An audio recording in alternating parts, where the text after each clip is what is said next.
Thank you, everyone. Okay, yep, so the role of waste management mitigating greenhouse gas emissions, and a few things I want to talk about that. I feel it's important to talk about the new regulation, as Maria already mentioned, so Bill 172. You know, what is cap and trade? What does it mean? What does it mean to Ontario? And what does it mean to the waste sector? I think it's important to talk about that. I'm also going to talk a little bit about the carbon market. So what is the carbon market? Because in part, the carbon market is going to drive additional innovation in the waste management sector as it relates to greenhouse gases. That's, I think, where we're going with this. So we'll talk about the waste sector a little bit, and I do want to talk about, as an academic myself, or an ex-academic, or I'm actually not sure what to call myself anymore, but you know, I spent a long time in the university research environment, which I quite enjoyed, and I very much appreciate, actually, Peter, the collaborative nature of this association you're building with EREF to sponsor and promote research in the waste sector. Because one of my ongoing beefs has always been in my sector, which is the consulting sector, is that we have a very significant rift between the consulting sector and academics. There's very little association between those two, in my opinion, and that has just got to stop. And I think that's a very good step towards doing that. So I really appreciate that. But I want to give some sort of concrete ideas about research that needs to be done in the waste sector. So I put this up because we didn't really see this picture very much before. So this is Peter Hargrave. He's our moderator, and I've actually never met this gentleman before. But you know, again, I am an ex-academic, so I did do a little bit of research on Peter Hargrave. So I went to the internet and I started looking, and this is also Peter Hargrave. I did find this, and I do want to offer a side-by-side comparison. Both the same person, potentially. So that's the quality of my research, by the way, right there. So what is Bill 172? Has received royal assent. It is called the Climate Change Mitigation and Low Carbon Economy Act. So it's in force now. I've got some links in here for anyone who wants to sort of pop it up and take a look at what it is. May 18th, the regulation passed, so it's in force now. And this is going to change a lot of things for a lot of different people, not just the waste sector. There's a lot of carbon emissions and greenhouse gas emissions from many other sectors. But there are some very interesting overlays with the waste sector. So just in terms of goals, the regulation, so trying to get to 15% below 1990 levels by 2020, 37% by 2030, and 80% by 2050. So that's fairly ambitious. That's a lot of cuts in greenhouse gas emissions that need to be achieved over a very specified time frame.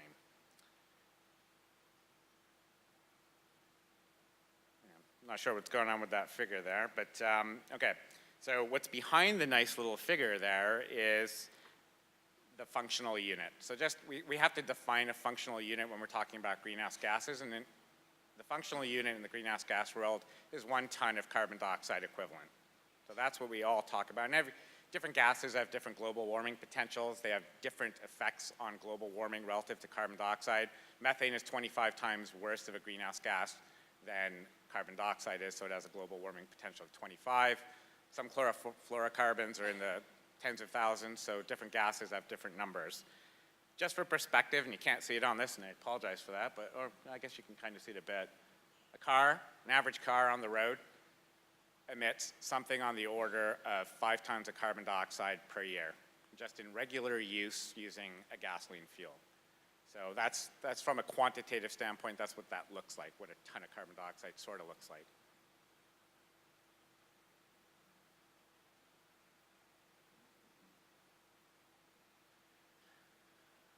Now, this is sort of an interesting slide, and there's a lot to absorb on this, but I just want to quickly explain what the carbon market really looks like and why it looks like the way it does. I'm going to start over here with the regulated emitters. So what's a regulated emitter? So there are people in Ontario that produce a lot of greenhouse gas emissions. They're called regulated emitters. That is anyone who produces more than 25,000 tons of carbon dioxide per year. So there's your threshold, 25,000 tons. There's a lot of people on that list. The obligation on those emitters is to reduce those emissions, and they can do that in a whole bunch of different ways. The first way they can do it is they can actually purchase so-called allowances from people who are also big emitters but have already reduced their emissions. So if entity A has this nice plume going above that red line is your cap. Let's call that 25,000. Well, they need to reduce. Well, they can buy that compliance from regulated emitter B, who've already found a way to make that reduction. Now, in the Ontario context, the reality is that there are a lot of emissions reductions required, and there are not going to be a lot of these people over here who have already reduced their emissions. We're not going to see a lot of compliance come from buying credits from these guys over here. The rest of it is going to come from two other mechanisms. One is, at the top right, sale of offsets. So an offset is, it's got lots of different names. We can call it a greenhouse gas reduction credit, a greenhouse gas credit. It's basically something produced by someone who voluntarily, without having to do so, reduces their emissions. So a lot of municipal people in this room. The waste management sector is not a subject regulated emitter. Municipalities are not subject as regulated emitters to cap and trade because they don't own cement plants or steel plants or things of that nature. If a municipality goes and takes some of their biogas sources and makes renewable natural gas, they do that of their own accord. And because they do that of their own accord, they can produce a greenhouse gas credit or an offset, and they can sell it into the carbon market, where ultimately regulated emitter A is going to purchase it. That's sort of the nature of the market. But that is also not going to be driving this market either. The opportunity to derive compliance for regulated emitter A's through that mechanism is fairly limited. In fact, it's capped. Only 8% of all compliance that regulated emitter A's can get is through buying those. So there has to be another mechanism. The other mechanism is the one at the top left. So that's the sale of government allowances. So essentially, if you're a big emitter, you might buy some offsets, you might buy some allowances from regulated emitter B's, but mostly you're going to pay the government money. You're going to pay them to achieve compliance. And really one of the key things here is that fund of money, that money in and of itself being paid to the government does obviously not achieve an emission reduction. We can actually think of it as a tax if we wanted to say so.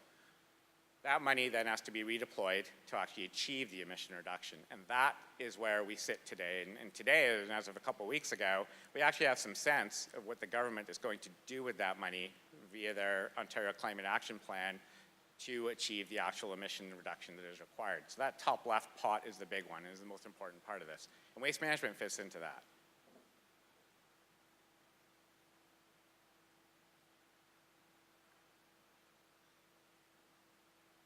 I apologize for the slides. I don't know what's going on with the figures, but the link at the bottom is to a website that contains a list of all the large emitters in Ontario.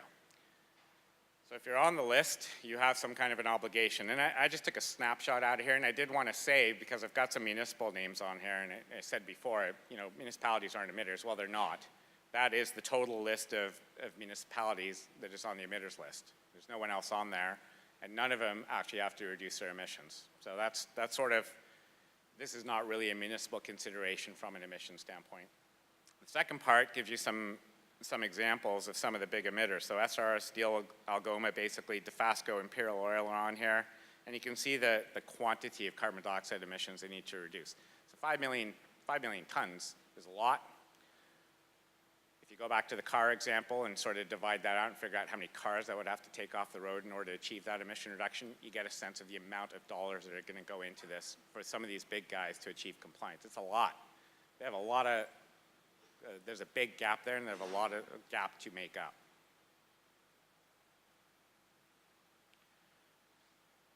This is from the Climate Change Action Plan. I think Peter actually said it already. Waste is part of this. These are all the emissions by sector in 2013. You can see waste is at the bottom. So it's 5% of the emissions. It's not a big piece.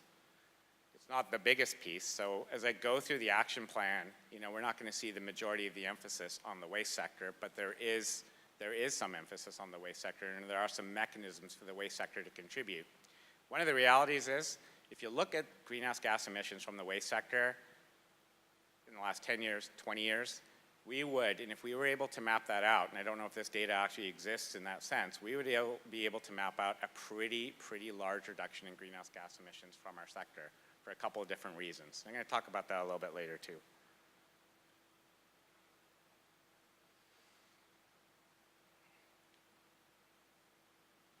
So again, cap and trade is going to generate money.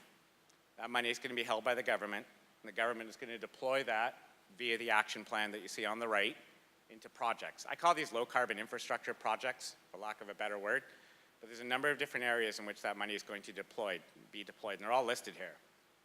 So we have transportation. Transportation's the biggest one. It's the biggest emitter. There's a lot of money in there to deal with transportation-related things. Land use, I'm going to talk about a little bit as well. But the one I really want to harp on and get to is the research and development side of it, and what can be done at the R&D side of mitigating greenhouse gas emissions from the waste sector. So a little bit on transportation, just to give an example.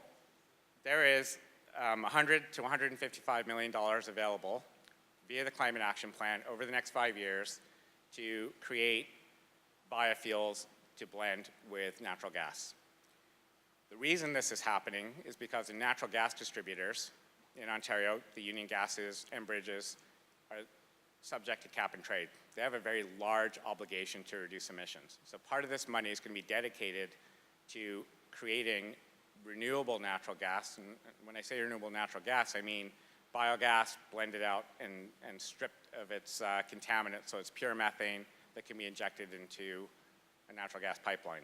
So landfills, landfill gas. Landfill gas can be purified to natural gas and injected into a pipeline, and there's money available to do those types of projects. Anaerobic digesters, wastewater treatment plants, quite a few of those in Ontario right now have gas that is purely flared, with a couple of exceptions. If that can actually be injected into the grid, that would comply with this funding mechanism to essentially green the distribution grid. There's also some money in this plan, by the way, for the pilot waste methane as fuel source study. So I think that's something in the $15 to $20 million range, but that's really to study all the different forms of biogas that could be converted in Ontario to renewable natural gas. So we are going to see a greener distribution grid in Ontario coming up. Agriculture, forests, and land. So these are all pieces and parts of the action plan. You can go right to the link and you can read about all these different things and sort of how they are intended to be deployed. The reason I bring this one up is because Bill 151, the Waste Free Ontario Act, which Maria just mentioned, is nominated in here very specifically as saying the intent of the action plan is to get to zero emissions in the greenhouse gas sector. Or sorry, zero greenhouse gas emissions in the waste sector. I think Jay Stanford talked about this morning. You know, is that viable? Are we going to get to zero emissions in the greenhouse gas sector? I think it'd be a fairly ambitious goal. My question fundamentally, and this is a question to the academics of the world, is where are we in terms of emissions?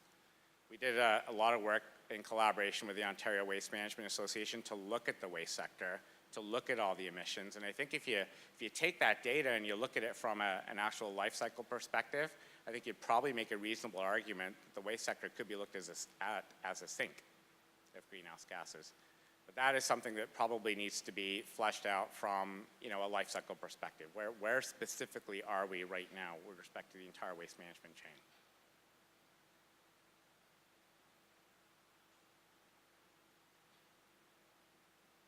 So research and development, this one I think is sort of very interesting.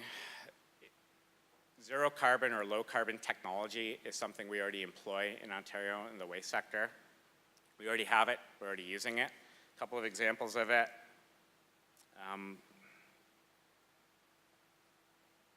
So the bottom there is the Region of Waterloo's landfill gas system. There's some people from Waterloo here. So for years, Ontario landfills have been collecting methane from their landfills that is created through anaerobic decomposition and combusting it. And that is a greenhouse gas emission reduction saving. That is also pushed by regulation, but it is a fact. So there are reductions already in the industry. The middle picture is the City of Guelph's composting plant. So organics, Jay touched on this morning as well. Ontario is the North American leader in taking organics out of the waste stream and processing them. We do more of it than any other jurisdiction in North America. Those organics don't go into a landfill. Those organics don't degrade to methane. That methane doesn't escape in some part. So that emission reduction has already been achieved in part, not fully, but in part. On the right, the picture on the right is the City of Toronto's Disco Road Organics Processing Facility. City of Toronto, in my opinion, is the North American leader in organics processing and actually creating biogas. from their organic waste streams. They do more of that than any other municipality in North America. As I mentioned before, that achieves an emission reduction. I think what I'm sort of getting at, or what I foresee in terms of the act, is that biogas has now, via the new act, an incremental added value if it can be created, if it can be translated into renewable natural gas and injected into the grid. That's really what we're looking at. The existing condition in Ontario for electricity production from all these renewable biogas streams is fairly meek with respect to greenhouse gases. We have a clean grid in Ontario. We have nuclear, we have hydro, we don't have coal anymore in our electricity grid. So taking renewable fuels and making electricity in Ontario has actually a very low greenhouse gas value. Making renewable natural gas fully displaces a fossil fuel product of natural gas. I think that's where the regs are sort of pointing. One of the interesting things that the action plan points out is supporting research and development through a global center for low carbon mobility. So as you read through this, they're talking about nominating a post-secondary education institution in Ontario, I'm assuming a university, to take and deploy monies, which you can see there, over the next 5 years, to advise government and direct funding for R&D with respect to low carbon and no carbon technologies. And I think, you know, there are people there from McGill University, there are people there from Waterloo, obviously, and I'm sure there's some other academic institutions. Jay talked about University of Western participating in this. That, to me, from an R&D standpoint, seems like a very significant opportunity that is coming forward with respect to greenhouse gas mitigation.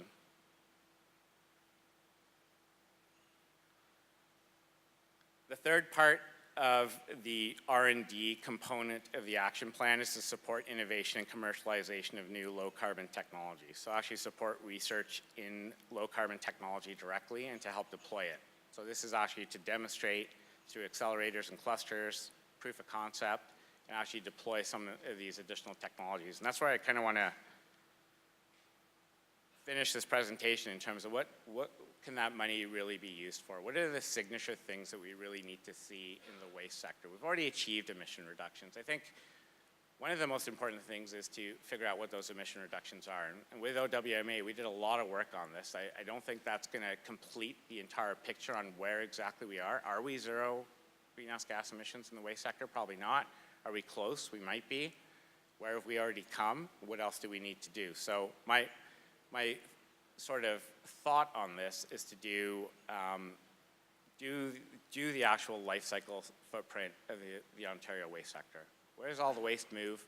Where is it disposed? What are all the particular emissions coming through the entire chain from the cradle right through the grave? A complete life cycle of this industry. I think that would be a very, very interesting piece to do. I think Calvin's going to talk a little bit about data gathering and sort of where these pieces of input would come from. Peter's already talked about it as well. But really, the value of a life cycle strategy for waste in Ontario is that it will identify the hot spots as well. So you can go through a life cycle, you can take a look at the greenhouse gas emissions, and identify where the main contributors are in order to tackle them. I think we need that baseline in Ontario.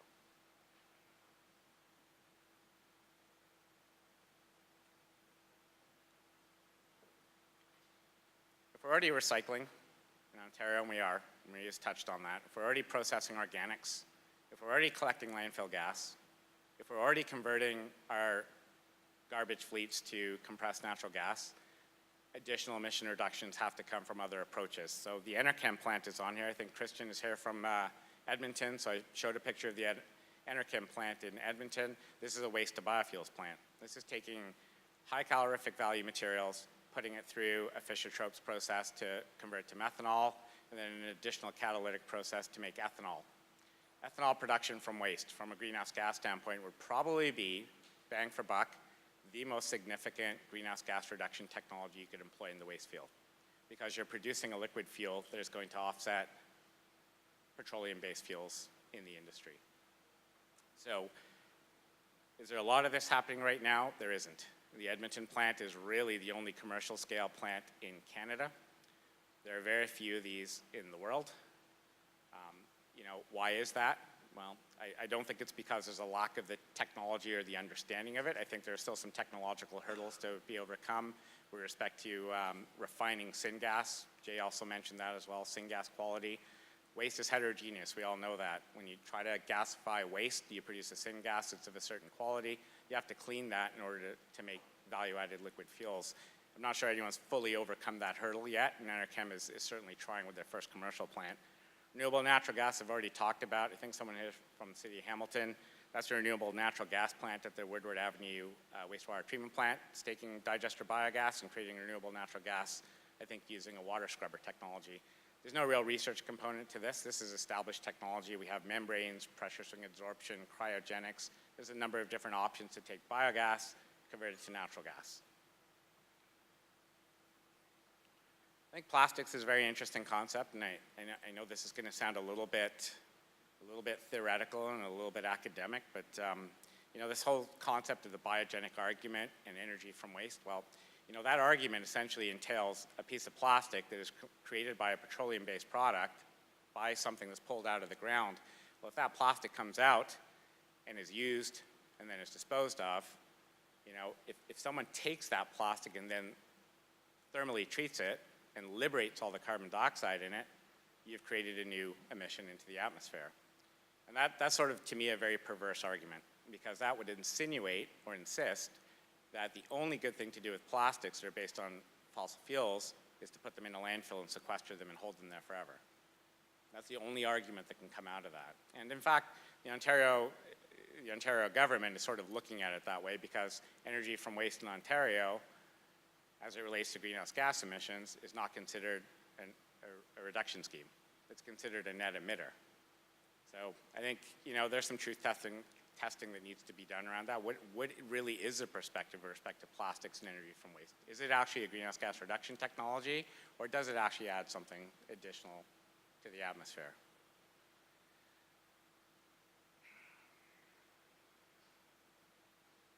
A couple of other things. So I mentioned that we already collect landfill gas ad nauseum in Ontario. Most of the large-sized landfills, most of the mid-sized landfills have landfill gas collection systems. But I think the fundamental question needs to be answered, and someone needs to have a look at what actually is the collection. I would suspect, and many people would probably argue with me, that the collection rate amongst landfills is much, much lower than is that generally advertised. But what is it? How much actually gets oxidated in the landfill cover? How much migrates through the soil? How much actually is being emitted? How much is escaping the gas collection infrastructure? I think there's actually a significant portion of methane that additionally can be captured there. I don't think we actually know what that is right now. The CO2 component of biogas.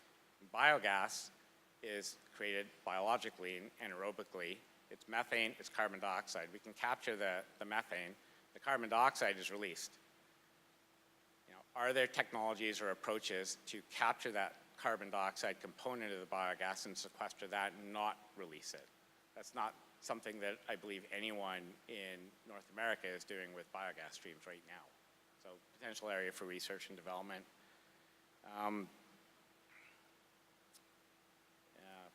Apologize for that last bullet. So that is about wastewater and nutrients.